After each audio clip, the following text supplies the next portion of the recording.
மலரும் மதியும் ரொம்ப சந்தோஷமாக வீட்டுக்குள்ளே வேகமாக கையில் ஒரு கிஃப்ட்னு ஒரு ஸ்வீட் பாக்ஸோடு உள்ள வராங்க. இதை பார்த்துருக்குற பாக்கியராஜ் கேட்குறாங்க, என்ன மலர் எங்கேயோ ரெண்டு பேர் ஏதோ சஸ்பென்ஸாக போயிட்டு வந்துட்டு சொல்கிறேன்னு சொல்லிட்டு போனீங்க, என்ன கையில் ஸ்வீட் பாக்ஸ் எடுத்துகிட்டு வந்திருக்கீங்க, என்ன ஸ்வீட் எல்லாத்துக்கும் கொடுக்கலான்னு வாங்கிட்டு வந்தியா அப்படின்னு சொல்கிறாங்க. இல்லை ஏதாவது காரணமா விசேஷமா அப்படின்னு சொல்லி கேட்குறாங்க. அதெல்லாம் நீங்கள் ஃபஸ்ட்டு ஸ்வீட் எடுத்துக்கோங்க தங்கராஜ் அப்படின்னு சொல்லி சொல்கிறாங்க. அப்போ வந்துட்டு உடனே வந்துட்டு அங்கே கேட்குறாங்க, லக்ஷ்மி நான் அங்கே இருக்கவே அன்னைக்கும் பார்த்தா தங்கராஜுன்னு பேசினேன், இப்பவும் பேர் சொல்லி கூப்பிட்றேன். அத்தை அவர் பேர் தங்கராஜ் தானே, மலர்னு என் பேரை லட்சம் தடவை எல்லோரும் கூப்பிட்றீங்க, நான் அவர் பேர் தங்கராஜுன்னு ஒரு தடவை கூட கூப்பிடக்கூடாதா என்ன, எனக்கு உரிமை இல்லைங்களா மிஸ்டர் தங்கராஜ் அப்படின்னு சொல்லி கேட்குறாங்க. இல்லை கூப்பிடலாம் மலர் அப்படின்னு சொல்லிட்டு தங்கராஜ் எதுவுமே பேசாமல் ஸ்வீட் எடுத்துகிட்டு ஓகேன்னு சொல்கிறாரு. இதை பார்த்துட்டு இருக்கிற லக்ஷ்மிக்கும் சரி மதிக்கும் சரி ரொம்ப ஆச்சரியமாக போயிடுது. என்ன நம்ம ஆரம்பத்தில் பார்த்த மலராது இவ்வளோ தூரம் மாறிட்டாங்களே அப்படின்னு சொல்லிட்டு ரொம்ப ஆச்சரியமாக மதியும் பார்த்துட்ருக்குறாங்க. அடுத்த வந்துட்டு சுரேஷ் வராப்பில் சுரேஷ்கிட்டே இந்தா எடுத்துக்கோ ஸ்வீட் எடுத்துக்கோ அப்படின்னு சொல்கிறாங்க. என்னங்க நீ ஸ்வீட்டெல்லாம் கொடுத்து கலக்குறீங்க, என்ன ஏதாவது விசேஷமா இல்லை உங்களுக்கு ஏதாவது பர்த்டே இப்போ தானே முடிஞ்சது, கேக்கெல்லாம் கூட கட் பண்ணணுமே அப்படின்னு சொல்லிட்டு இருக்கிறாங்க. நீ வேறடா ரெண்டு பேரும் எங்கேயோ போனாலுங்க, இப்போ வந்துட்டு ஏதோ ஸ்வீட்டை கொடுக்குறாளுங்க, உங்கள் அண்ணன் வேறு சொல்லி கூப்பிட்றா மலர், என்னன்னே ஒன்றுமே புரியல, இந்த மதி வந்ததுலேருந்து இந்த மலரும் சேர்ந்து கெட்டு குடிச்சவராயிட்டா அப்படின்னு சொல்லிட்டு இருக்கிறாங்க. இதெல்லாம் பார்த்துட்டு இருக்கிற சுரேஷோடைய அப்பா கொஞ்சம் அமைதியாக இரு, மலர் என்ன சொல்கிறான்னு கேட்போம் அப்படின்னு சொல்கிறாங்க. என்ன மலர் சொல்லு அப்படின்னு சொல்லிட்டு கேட்குறாங்க. இல்லை எனக்கு வேலை கிடச்சிருக்கு அப்படின்னு சொல்கிறாங்க. என்ன அவளுக்கு வேலை கிடச்சது தான் உனக்கு வேலை கிடச்சிருக்குன்னு சொல்லி மாற்றி சொல்கிறியா, சும்மா ஏதோ உளறிட்டு இருக்காது அப்படின்னு சொல்லிட்டு பேசிக்கிட்டே லக்ஷ்மி இந்த ஸ்வீட் எடுத்து வாயில் போடுறாங்க. அத்தை எனக்கு வேலை கிடச்சிருக்குதுங்க அத்தை அப்படின்னு சொல்லிட்டு மறுபடியும் வந்து திரும்ப சொல்கிறாங்க. என்னடா அதுன்னு சொல்லிட்டு வாயில் வச்ச ஸ்வீட் அப்படியே அதக்குன்னு வகலையே என்னடா சொல்கிறாவ அப்படின்னு சொல்லி கேட்குறாங்க. என்ன மலர் என்கிட்ட கூட ஒரு வார்த்தை சொல்லலை அப்படின்னு சொல்கிறாங்க. எல்லாம் ஒரு சர்ப்ரைஸாக இருக்கட்டும் தான், நான் படித்த படிப்பு வீணாகிடக்கூடாதுல்ல, இத்தனை நாளாக தான் கிச்சன்லேயே கடந்தேன், நான் கிச்சனில் வேலை செஞ்சது போக மறுபடியும் சாயந்தரம் ஈவினிங் வரைக்கும் நீங்கள் வர வரைக்கும் நான் சும்மா தான் இருந்துகிட்ருக்கேன். அதனால தான் சரி ஓகே வேலை கிடைக்குமான்னு ஒரு சந்தேகத்தில் தான் ரெஸ்யூம் அப்லோட் பண்ணேன். அதுக்கப்புறம் இன்டர்வியூவும் வர சொன்னாங்க. அதாங்க 2 நாளைக்கு முன்னாடி கோயிலுக்கு போகிறேன்னு சொல்லி போனேன்ல, அது இன்டர்வியூக்கு தான் போனேன், பக்கத்தில் தான் சொல்லிட்டு ஆட்டோ பிடிச்சி சீக்கிரமாக போய் இன்டர்வியூ அட்டன் பண்ணிட்டு வந்துட்டேன். சரி செலக்ட் ஆனதுக்கப்புறம் உங்கள்கிட்ட சொல்லிக்கலாம்னு நினச்சேன். அதே போல் எனக்கு ஃபஸ்ட் இன்டர்வியூவில் கிடச்சிருச்சு, அதனால தான் சரி ஓகே அப்படின்னு சொல்லிட்டு ஸ்வீட்டை வாங்கிட்டு வர்றேன் அப்படின்னு சொல்கிறாங்க. என்னடா இப்படி சொல்கிறா, வீட்டில் இருக்கிற மற்ற வேலையெல்லாம் யார் பார்க்குறது, அத்தைங்க பாருங்க காலையில் எப்பவும் போல் செய்கிற வேலை செய்யக்கூடிய வேலை எல்லாத்தையுமே நான் செஞ்சு வச்சுட்டு போயிடுவேன். மறுபடியும் ஈவினிங் வந்ததுக்கப்புறம் தான் வேலை இருக்கும். இடையில ஏதாவது சும்மா அந்த சுடு தண்ணி போடுறது எல்லாத்தையுமே நான் ஃப்ளாஸ்கில் போட்டு எடுத்து வச்சுட்டு போயிடுவேன். உங்களுக்கு டேப்லெட் எல்லாமே வேலைக்கு எடுத்து வச்சுருவேன். வேறு ஏதாவது உங்களுக்கு தேவைன்னா நீங்கள் கூப்பிட்டிங்கன்னா வந்துட்டு ஏதாவது அர்ஜென்ட்டுக்கு வேலைக்கு வர மாதிரி ஒரு அம்மாவையும் நான் வந்து ரெடி பண்ணி வச்சிட்றேன் அப்படின்னு சொல்கிறாங்க. ஐயோயோ நீ ஒன்றும் பண்ண வேண்டாம் அப்படின்னு சொல்கிறாங்க. அப்போ மாமா நான் போயிட்டு வரேங்க மாமா வேலைக்கு அப்படின்னு சொல்கிறாங்க. இதை கேட்டு அப்படியே சுரேஷ் எப்படி ஷாக்காகி உட்காந்துருக்கிறாரு, என்ன சொல்கிறேன்னு தெரியாமல். தங்கராஜ் சுரேஷ் எல்லாருமே ஒரு மாதிரி ஷாக்காக பார்க்குறாங்க. மலர் உங்கள்கிட்ட இது மாதிரி நாங்கள் ஒரு விஷயத்தை எதிர்பார்க்கவே இல்லை அப்படின்னு சொல்லி தங்கராஜ் சொல்கிறாங்க. இப்போ நான் வேலைக்கு போட்டுமே வேண்டாமா, உங்களுக்கு விருப்பமா இல்லையா அப்படின்னு சொல்கிறாங்க. இதை பார்த்துட்டு தங்கராஜ், நான் அதெல்லாம் ஒன்றும் சொல்ல மாட்டேன், உனக்கு விருப்பப்பட்டு தான் நீ கிச்சன்லேயே இருக்கேன்னு நினச்சிட்டு இருந்தேன் நான், உன் படிப்பு வேஸ்ட் ஆகக்கூடாது, உனக்கு வெளியில் போனால் நல்ல எக்ஸ்போசர் கிடைக்குது, உனக்கு போனால் சந்தோஷமாக இருக்குதுன்னா நீ போ, பணத்துக்குங்க அப்படிங்கிறத விட உன் சந்தோஷம் தான் ரொம்ப முக்கியம் அப்படின்னு சொல்லி பேசுகிறாங்க.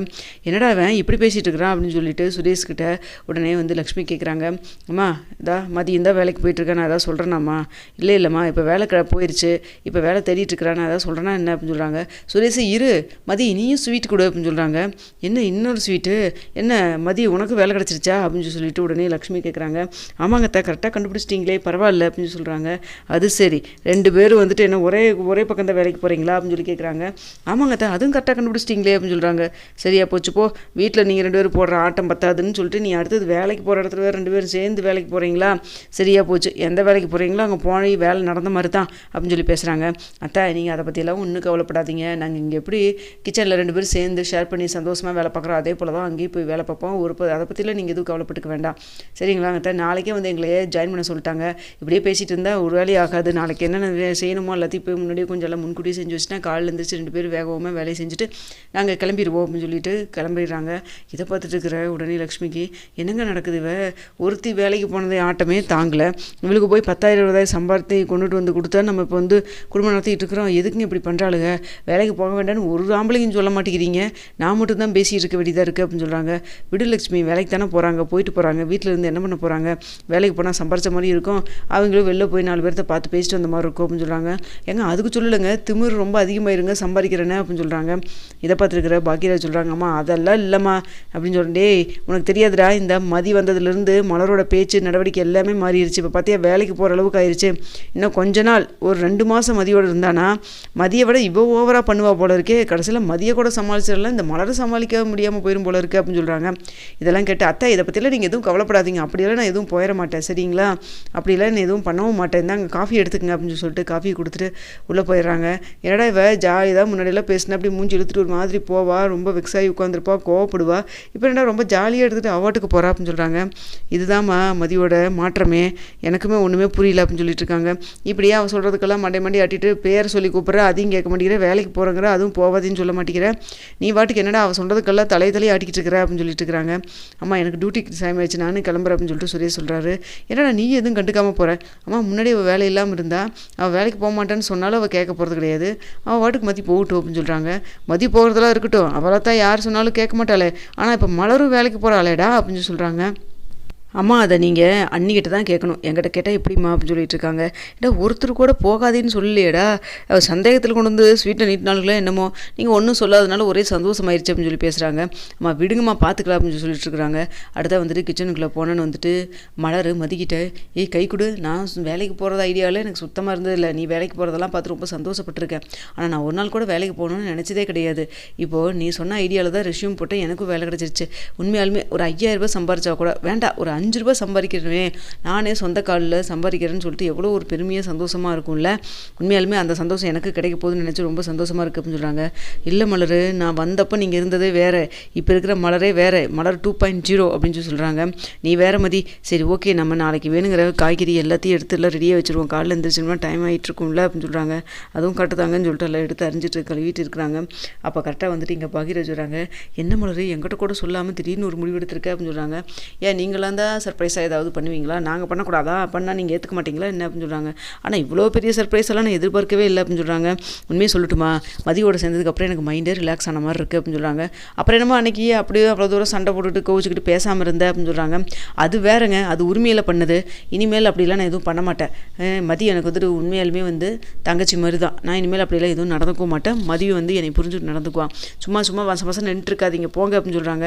மதி உண்மையாலுமே ரொம்ப தேங்க்ஸ், அவள் ஏதாவது ஏதாவது சொல்லிட்டாங்கன்னா வெளியில ஒன்றுமே சொல்ல மாட்டாள், ரூமில் வந்துட்டு என்கிட்ட தான் வச்சு செய்வாள், அது மட்டும் இல்லாமல் ரொம்ப கோவிச்சுக்குவா, 2 நாள் அவள் கோவம் குறையிறதுக்கெல்லாம், இப்போல்லாம் அப்படிலாம் இல்லை, ரொம்ப கேஷுவலாக எடுத்துகிட்டு போயிட்டுருக்கா, அவள் மனசே ரொம்ப லேசான மாதிரி எனக்கு ஃபீல் ஆகுது அப்படின்னு சொல்லிட்டு இருக்கிறாங்க.